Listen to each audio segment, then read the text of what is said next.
The perfect garden is possible to attain, where you'll have an abundance of fruits and vegetables with a little help from an expert, that is. Cesar Diaz is the plant health expert and founder of Terra Solutions. He is going to help us make that perfect garden. My issue is always building the garden. I go in with a wonderful plan, and then as soon as I start putting it together, it kind of falls to the wayside, and I just kind of forget about it. Where should we start? All right, Lindsay, we're going to go ahead and we're going to make a plan. Okay. All right, we need to decide what we're going to grow. And there's so much information on the internet now that you could go for specific plants, vegetables, or bushes or trees, so you can go specifically. But there are some things that we want to do generally for all plants. Okay.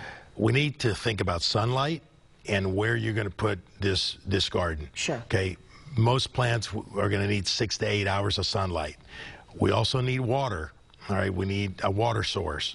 All right. So we have to have some kind of plan to whether you're going to spray or you're going to bring it in. You can bucket it in if you don't have a hose source to do it. But those if are you do bucket it in, you should have a water source nearby. I found that doesn't work well if you don't. That's correct. Yes. So we have sunlight. Okay. All right. We have water. So we have a position. We know what we're going to do. Then after that, we're going to need nutrients. Right. Okay. You need to know a little bit about the soil that you're dealing with. Clay soils are not going to accept water as much as sandy soils. Sandy soils, the water's going to go through. Okay, so right, you need sense. so you need to decide what you have. Nutrients in soil can be added because we can take compost, and now it's very easy to go to some of your local markets and get good soil to add to what you have. Okay. You can also do raised beds where you can actually build a bed. Sometimes people don't have an area and they have concrete. Right. Well, they can do beds on concretes where you basically build a box, and after you build a box, you bring your soil in. Okay. So you can also do it that way. Now we are about health, and we want to add healthy products on those plants to make them grow healthy. Sure. All right, so we want to stay away as much from chemical as we can. Now, NPK, nitrogen, phosphorus, and potassium they're products, and they're elements, and they're good elements. They're in nature. Okay. Okay. We breed them. We deal with them every day.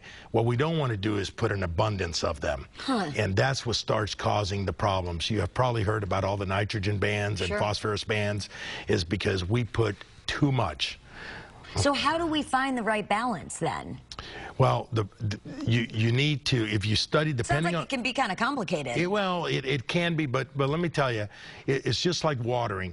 All right, if you water too much, you're going to weaken the plant. Right. All right, if you don't water enough, that plant's going to be wilted. It's going to look like wilting, and you're going to need to put some water. So in the state of Florida, sometimes you have days and days and days of 95-degree weather. Yeah. All right. So if you want to water those plants, sometimes twice a day if you're in the lack of rain. So basically, to build the perfect garden, we just have to be very aware of our environment and know what our situation is. Cesar Diaz, thank you so much for being here. Appreciate it. And there's a lot more to build from that point, actually. Yes.